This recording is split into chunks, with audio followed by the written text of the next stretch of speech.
이제 그 과정에서 제가 차집을 하게 됐고요. 그러면서 이제 조금씩 이제 일을 배우고 했는데 등산을 이제 태어나자마자 어머니하고 가족들이 들으면 참 좋을 것 같아요. 가족들이 이제 여러 과정을 통해서 입퇴원을 하거나 처음 발병하거나 이런 분들이 있을 건데 부모님의 역할이 되게 중요합니다. 이렇게 지금 여기 오신 가족들은 너무나 복받은 가족들이고요. 이런 교육들을 참여하시는 자체가 정말 좋은 것 같습니다.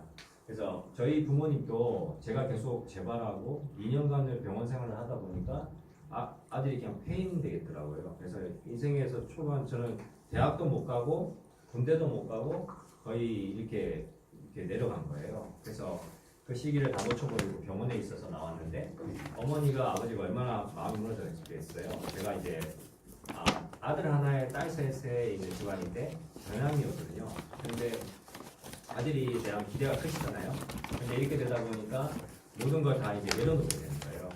사실은 뭐 제가 만약에 질병이 없었다면 일반인들과 같이 뭐 좋은 대학 가고 좋은 직장 가지고 좋은 삶을 살아가고 그래서 이제 편안하게 안락하게 살고 이런 걸 추구했을 건데 질병을 왜 주셨을까? 질병을 통해서 다른 가치 있는 인생을 살아라고 하지 않았을까? 이렇게 아픔을 주신 거에 대한 의미를 좀 신앙에서 좀 찾게 됐거든요.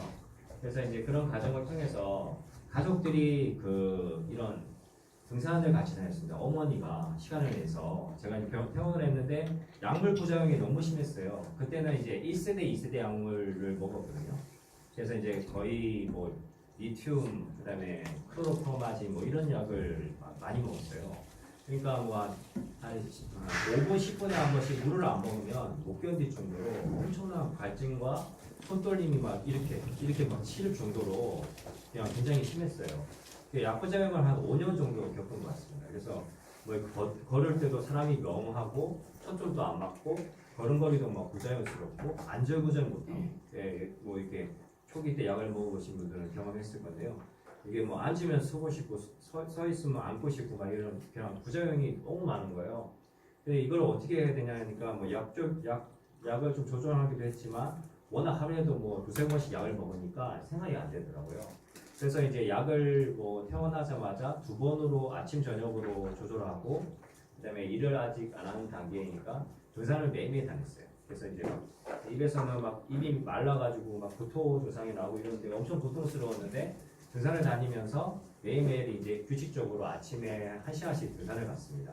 그렇게 해서 어머니랑 한 6개월 정도를 다녔는데 이제 조금씩 적응이 되더라고요. 그래서 이제 혼자 이제 등산을 가게 됐고, 그 다음에 이제 태어나자마자 그 정신건강의학과 그 병원에 이제 레지던트 선생님한테 상담 치료를 같이 받았습니다. 그래서 이제 그 저신 치료라고 그러죠.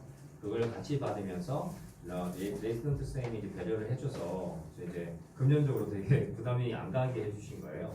그래서 이제 그걸 받아가면서 이제 등산을 다니고 이러다가 이모부 가게에서 일을 하게 됐어요. 그때는 이제 서비스업 일을 하게 됐는데 뭐 청소하고 이렇게 돈 계산하고 이런 일이었어요. 근데 그거를 이제 하게 되면서 일하고 연결이 되는 거죠. 만약에 어떤 일은 중간적인 단계가 없었으면 굉장히 재활하는데 너무 애를 먹었을 것 같아요. 그래서 이제 운동을 계속 하게 됐고, 운동을 하게 되면서 이제 이모부가 노래방 일을 하시는데 그때는 뭐 건전한 노래방이니까요. 가족들 단위로 많이 와서 이런 거를 하면서 되게 시행착오가 많았습니다. 일을 하는 데 있어서 뭐 만약에 이제 술 먹은 손님이 이렇게 넘어지려고 하는데 화분을 잡고 넘어지는 거예요. 사람을 안 다치게 해야 되는데 화분을 잡고 있는다거나 막 굉장히 또 이게 밀대를 빠는데 옆에 있는 사람이 이렇게 서 있는데 막 적시면서 막 밀대를 빨기도 하고 이게 약을 먹고 또 정상적인 부분으로 인해서 사회성이 많이 떨어졌더라고요. 병원 생활도 했었고 그러다 보니까 그러니까 이제 그러면서 폰도 나고 막 이렇게 사람들한테 배우게 되더라고요. 주변에 이제 어른들이나 일을 하면서 뭐 이제 배우다 보니까 조금씩 이제 어떻게 해야 되는지를 알게 되면서 사회성이 좀 길러지기 시작했어요. 그러는 와중에 이제 노래방 일을 한 5년 정도를 했습니다. 그리고 쉬는 날에는 등산을 다녔어요. 서울에 그때 살았으니까요. 서울에 있는 산들을 다 돌아다녔어요. 그래서 제가 혼자서 이제 등산을 가면 하루 종일 등산을 거의 했었어요. 아침부터 오후까지 등산을 하고 내려오고 그러면서 이제 체력을 길렀고요. 그 다음에 이제 태권도 사범을 하게 된 거는 태권도는 이제 어릴 때 이제 아버지가 저를 이제 운동을 좀 시켜가지고 태권도 단을 따는 게 있었는데 취미생활로 한 거예요. 진짜 건강 때문에 뭐 제가 사범 되려고 운동한 건 절대 아니었고요. 그냥 건강상으로 이게 취미로 이제 운동을 한 거죠. 그래서 이제 했는데 취미를 계속하고 운동을 재밌게 하다 보니까 태권도 사범이 됐어요. 그래서 이제 어떻게 정말 뭐 이게 노원구에 있는 그 태권도 시원단도 하게 되고 그 미션 시원단 활동도 하게 돼서 이렇게 거기서 이제 하다가 도장에도 취업을 하고 이제 사회 자격증 따고 이렇게 하면서 운전도 하게 되는데 사실은 이제 이런 질환이 있으면 뭐 운전을 못한다, 뭐 운동을 못한다, 뭐를 못한다, 일을 못한다, 막 이런 일이 막 그 편견 10가지라고 있거든요. 저신장애 편견 10가지. 근데 그렇게 살면 아무것도 못하고 완전 무능자가 되더라고요. 그래서 어떻게 하면 편견을 깰 수 있을까? 나같이 뭐 중증 정신을 질환을 알았어도 어떻게 하면 이런 것을 당연하게 회복할 수 있을까라는 걸 생각하면서 저부터 이제 그 벽을 하나씩 깨려고 노력을 했었어요. 그래서 운전면허를 도전해가지고 21살 때 사실은 운전면허를 미리 한번 도전했었어요. 그런데 그 이걸 알아두셔야 되더라고요.